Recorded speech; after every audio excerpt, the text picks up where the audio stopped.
Scene से है। कहीं नौजवान यूथ गांव में गलत संगति में बैठते हैं, व्यर्थ में बैठ करके समय गंवाते हैं, मस्तियां करते हैं। अगर गांव का समाज का कोई व्यक्ति अगर कहता है कि तुम्हारा बेटा आजकल गलत संगत में फंस रहा है, तो ऐसे लोगों को कहा जाता है कि फला आदमी बहुत 3-5 कर रहा है, इसको समझेंगे किसी दिन।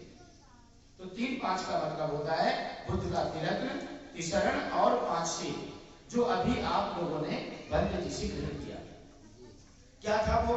सबसे पहले तो भंते जी को आपने वंदन किया, वंदामि भंते जी, भंते जी मैं आपकी वंदना करता हूं।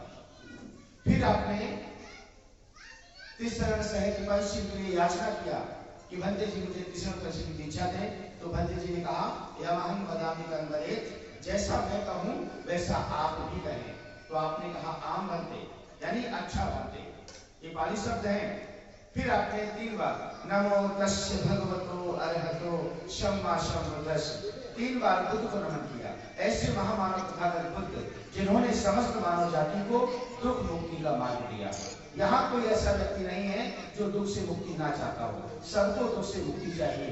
इसीलिए आज यहाँ धम्म देशना का कार्यक्रम या बुद्ध संगीत का कार्यक्रम रखा गया है कि आप लोग जागरूक हों, शिक्षा पाएं बुद्ध महापुरुषों की, जिससे कि हमारा समाज आगे बढ़े, संस्कारों में, शिक्षाओं में हमें सद्मार्ग मिले, अंधविश्वास पाखंड से दूर होकर के हम सद्मार्ग की ओर चलें। तो आपने क्या बोला? बुद्धं शरणं गच्छामि, यानी हम बुद्ध की शरण में जाते हैं। बुद्ध कोई विशेष व्यक्ति नहीं है, बुद्ध का मतलब ज्ञान होता है, विवेक और बुद्धि होती है। जिन लोगों में अज्ञानता होती है, अक्सर गांव में लोग कहते हैं जिससे कोई काम बिगड़ जाता है कि तेरे दिमाग में क्या गुस्सा भरा है, तनिक अकल नाम की चीज नहीं है क्या? यानी आप अज्ञानी हैं, सही और गलत की पहचान नहीं है। इसलिए हम कहते हैं बुद्धं शरणं गच्छामि, यानी जो सही है उसी को सही कहो, गलत को गलत। सही क्या है, गलत क्या, इसकी पहचान होनी चाहिए, तब तो हम बुद्ध की शरण में हैं। और हमें जो ये बहुत ही जो मनुष्य जीवन मिला है, बहुत ही दुर्लभ है कि हमें मनुष्य का जन्म मिला है। तो हमें बुद्ध की शरण में जाकर के अपना जीवन ठीक से जीना है, मन वाणी काया को पवित्र होकर के जीवन यापन करना है। दूसरा है धम्मं शरणं गच्छामि, धम्म का मतलब है मार्ग। तथागत बुद्ध ने जो यानी सदाचार का जीवन शिक्षा दी है हमें। धम्म का मतलब मार्ग होता है, जो करुणा मैत्री का जीवन जीते हैं, सदाचार का जीवन जीते हैं, उनका जीवन सुख पूर्वक बीता है। तो हमें धम्म की शरण में जाना चाहिए। जब हम मन वाणी काया से पवित्र हो जाते हैं तो हम ठीक से जीवन यापन कर पाएंगे। अगर हमारा मन वाणी काया ठीक नहीं है तो हम धर्म की शरण में भी नहीं है।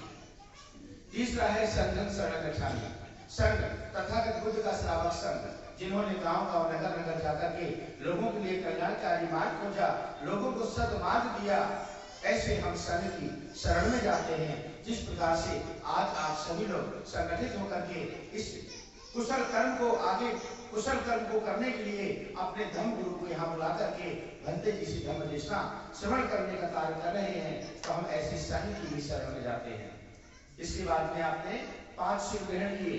5 शील हमारे जीवन का आधार है। पहला शील है पाणातिपाता करते रहते हैं, पाप कर्म करते रहते हैं, अपने से बड़ों का अपमान करते हैं और न जाने मन वाणी काया का दुरुपयोग। तो हमें उससे अवसर कर्म करने से मुझे जीवन पर्यंत यानी मुझे दुखों में बढ़ना पड़ेगा। तो हमें प्राणी हत्या नहीं करना है, मैत्रीपूर्ण कर्म करके अपने शरीर को शुद्ध करना है। दूसरा है मुक्त हस्त से दान करके, चोरी नहीं करना है, मुक्त हस्त से दान करके अपने शरीर को शुद्ध करना है। तीसरा है कामेश विचार नहीं करना है। विचार का मतलब बुरा आचार विचार होता है।